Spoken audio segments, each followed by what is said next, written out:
নমস্কাৰ আজি দেশৰ লগতে ভাৰতৰ বিভিন্ন প্ৰান্তৰ পৰা কেইবাটাও গুৰুত্বপূৰ্ণ খবৰ যুগুত কৰা হৈছে তাৰে ভিতৰত প্ৰথমটো খবৰেই হৈছে এটা বহুতেই বেছি গুৰুত্বপূৰ্ণ খবৰ কিয়নো আহি থকা 16 ডিসেম্বৰ তাৰিখে মধ্য অসমত পুনৰ চলিবলৈ গৈ আছে 8টাকৈ স্থানত সৰ্ববৃহৎ উচ্ছেদ অভিযান আৰু এই উচ্ছেদ অভিযান ক'ত কেতিয়া কেনেকৈ চলিব সবিশেষ তথ্য চাওঁ আহক পুনৰ জনাইছো মধ্য অসমত আকৌ চলিব সৰ্ববৃহৎ বুলডোজাৰ একচন একেলগে 8টাকৈ স্থানত চলিব প্ৰশাসনৰ বুলডোজাৰ সৰকাৰি ভূমি দখল কৰা বেদখলকাৰীক কোনো কাৰণতে এতিয়া ৰেহাই দিয়া নহব ঢিং ৰাজহ চক্ৰৰ প্ৰায় 8টাকৈ স্থানত চলিব এবাৰ সৰ্ববৃহৎ উচ্ছেদ অভিযান ঢিঙৰ চালনাবৰী ভেৰভেৰি বিল টুকটুকি আহোমগাঁও কটহগুৰিৰ লগতে ৰৌমাৰী বিল মৈৰাধস মাগুৰমাৰী বিলত চলিবলৈ গৈ আছে প্ৰশাসনৰ বৃহৎ বুলডোজাৰ আৰু এই উচ্ছেদৰ বাবে সকলো প্ৰকাৰে ইতিমধ্যে সাজু হৈ পৰিছে নগাঁও জিলা প্ৰশাসন সৰকাৰি মাটিত পুখুৰী খান্দি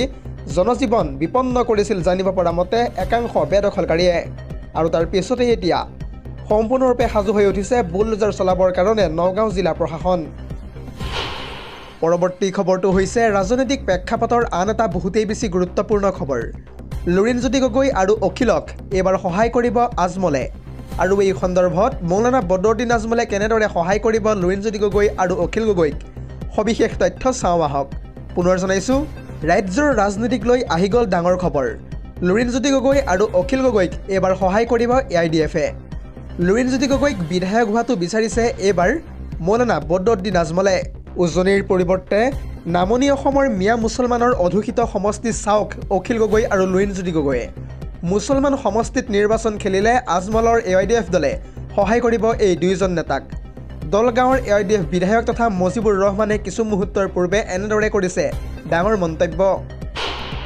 পৰৱৰ্তী খবৰটো হৈছে আন এটা বহুতেই বেছি গুৰুত্বপূৰ্ণ খবৰ কিয়নো এবাৰ ৰাজেন গোহাঁয়ে মুখ্যমন্ত্ৰী ডক্টৰ হিমন্ত বিশ্ব শৰ্মাৰ লগতে বিজেপি দলক লৈ কেইবাটাও গুৰুত্বপূৰ্ণ মন্তব্য কৰিছে ৰাজেন গোহাঁয়ে এই সন্দৰ্ভত মন্তব্য কৰি কয় যে বিজেপি অসমৰ বাবে আটাইতকৈ ডাঙৰ শত্ৰু বিজেপিয়ে দেশৰ সংবিধানে মানি নচলে বিজেপিৰ হাতত অসমীয়া জাতি এতিয়া একেবাৰে সুৰক্ষিত নহয় লগতে হিমন্ত বিশ্ব শৰ্মাই মিয়াক এতিয়া ভয় দেখুৱাই একো লাভ নাই যিহেতু ডাক্তৰ ইঞ্জিনিয়াৰ এতিয়া লাহে লাহে হৈছে মিয়া ব্যৱসায় বাণিজ্য সকলোৱে এতিয়া মিয়াৰ হাতত পথাৰ পৰ্যন্তও এতিয়া হস্তক্ষেপ কৰিছে মিয়াই একেবাৰে ড্ৰাইভাৰৰ পৰা আৰম্ভ কৰি শাক-পাচলি বেপাৰীলৈকে সকলোৱে হৈছে চাৰিওফালে মিয়া মুখ্যমন্ত্ৰীৰ কথাত অসমৰ মানুহে ভুলতো ভুল নাযাব হিমন্ত বিশ্ব শৰ্মাৰ বিকল্প গৌৰৱ গগৈ আৰু লুৰিণজ্যোতি গগৈ হ'ব পাৰে অৰ্থাৎ মুখ্যমন্ত্ৰী পদৰ প্ৰাৰ্থী হিচাপে গৌৰৱ গগৈ আৰু লুৰিণজ্যোতি গগৈ হ'ব পাৰে কাৰণ হিমন্ত বিশ্ব শৰ্মাৰ বিকল্প অসমত বহুত আছে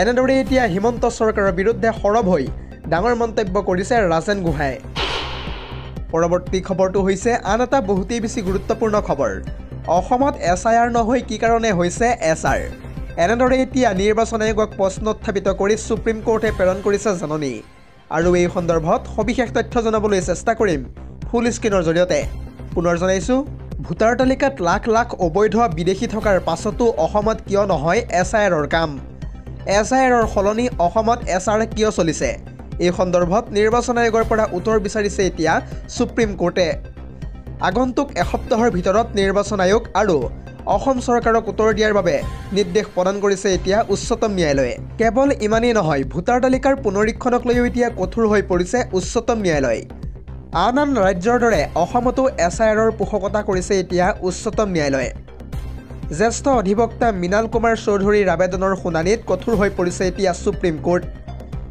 প্ৰায় 12খন ৰাজ্যত SIR হ'ব পাৰিলে অসমত কিয় নহ'ব বুলি এতিয়া প্ৰশ্ন উত্থাপিত কৰি সুপ্ৰিম কোৰ্টত আবেদন দাখিল কৰিছিল জ্যেষ্ঠ অধিবক্তাই আৰু সেই শপতনামাত অসমত প্ৰায় লাখ লাখ অবৈধ বিদেশী থকাৰ কথা ইতিমধ্যে উল্লেখ কৰিছিল আবেদনকাৰীসকলে দৰ্শকসকল আৰু বহুতো গুৰুত্বপূৰ্ণ খবৰ আছে যদিহে আপুনি এতিয়ালৈকে এই ভিডিঅ'টোত লাইক কৰা নাই তেন্তে এতিয়াই লাইক কৰি দিয়ক আৰু এনে ধৰণৰ খবৰসমূহ প্ৰত্যেক দিনে পাই থাকিবৰ কাৰণে চেনেলটো সাবস্ক্ৰাইব কৰি কাষতে থকা বেল আইকনটো প্ৰেছ কৰি ৰাখিবলৈ একেবাৰে নাপাহৰিব পৰৱৰ্তী খবৰটো হৈছে আন এটা বহুতেই বেছি গুৰুত্বপূৰ্ণ খবৰ কিয়নো মাতৃকন্যাৰ সৈতে সংঘটিত হৈছে এবাৰ এক ভয়ংকৰ ঘটনা ঘৰৰ ভিতৰত উদ্ধাৰ হৈছে মাতৃকন্যাৰ নিথৰ দেহ আৰু এই ঘটনাটো কেনেকৈ সংঘটিত হৈছে সবিশেষ তথ্য চাওঁ আহক পুনৰ জনাইছো এবাৰ ঘৰৰ ভিতৰত তেজেৰে লুতুৰি পুতুৰি অৱস্থাত উদ্ধাৰ হৈছে মাতৃকন্যাৰ নিথৰ দেহ গুৰুতৰভাৱে আহত অৱস্থাত উদ্ধাৰ কৰা হৈছে পৰিয়ালটোৰ মুৰব্বীজনক।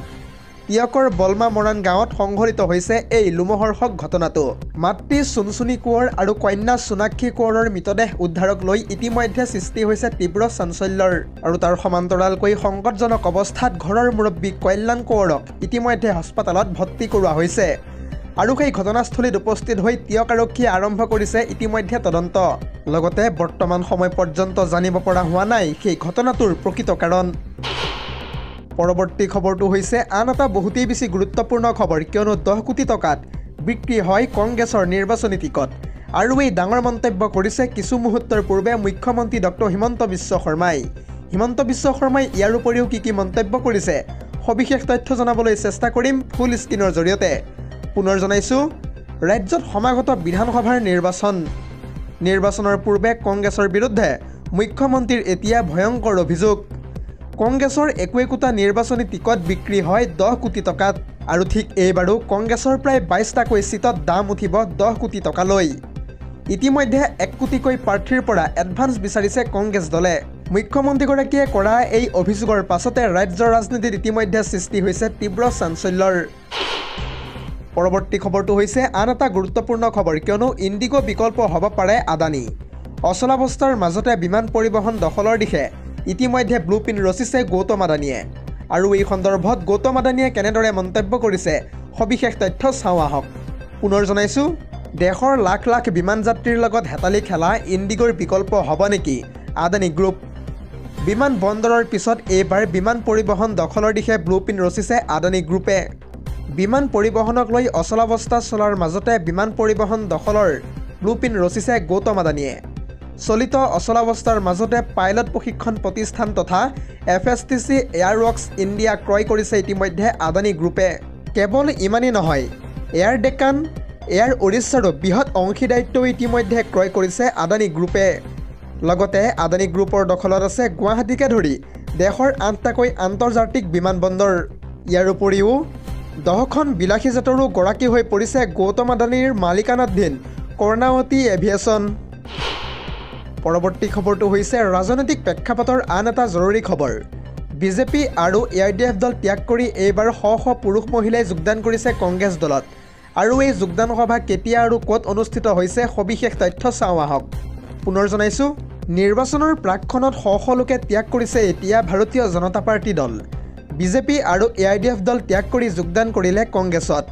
ৰূপহীহাটৰ বৰঘুলিত কংগ্ৰেছৰ বৃহৎ যোগদান সভা অনুষ্ঠিত হৈছে কিছু মুহূৰ্তৰ পূৰ্বে। শ শ পুৰুষ মহিলাই যোগদান কৰিছে সেই সভাতেই কংগ্ৰেছ দলত। ৰূপহীহাটৰ বৰঘুলিত জানিব পৰা মতে বিধায়ক নুৰুল হুদাৰ উপস্থিতিতেই আৰম্ভ হৈছে যোগদান সভাখন। আৰু সেই যোগদান সভাত AIDF আৰু বিজেপিৰ বিৰুদ্ধে সৰব হৈ পৰিছে এতিয়া বিধায়কজন। পৰৱৰ্তী খবৰটো হৈছে আন এটা বহুতেই বেছি গুৰুত্বপূৰ্ণ খবৰ। সদনৰ মজিয়াত এইবাৰ বিৰোধী দলপতি ৰাহুল গান্ধীয়ে ভোট চুৰিক লৈ কেইবাটাও গুৰুত্বপূৰ্ণ মন্তব্য কৰিছে। ৰাহুল গান্ধীয়ে এই সন্দৰ্ভত মন্তব্য কৰি কয় যে ভোট চুৰতকৈ ডাঙৰ দেশদ্ৰোহ একো নাই। আটাইতকৈ ডাঙৰ দেশ বিৰোধী কামটোৱেই হৈছে ভোট চুৰি কৰা। বিজেপি আৰু নিৰ্বাচন আয়োগক এইবাৰ আক্ৰমণ কৰিছে ৰাহুল গান্ধীয়ে। ৰাহুল গান্ধীয়ে ইয়াৰ উপৰিও কয় যে ভোট চুৰি কৰি ভাৰতক ধ্বংস কৰিছে ভাৰতীয় জনতা পাৰ্টিৰ চৰকাৰখনে। অৰ্থাৎ ৰাষ্ট্ৰবিৰোধী কাম কৰি আছে বিজেপি আৰু নিৰ্বাচন আয়োগে। ভাৰতৰ বিচাৰ আৰু আধুনিক ভাৰতক নষ্ট কৰিছে ভোট চুৰি কৰা কাৰ্যটোৱে। এনেদৰে এতিয়া বিৰোধী দলপতি ৰাহুল গান্ধীয়ে সদনৰ মজিয়াত ডাঙৰ মন্তব্য কৰা দেখিবলৈ পোৱা গৈছে। News desk report, ZD news.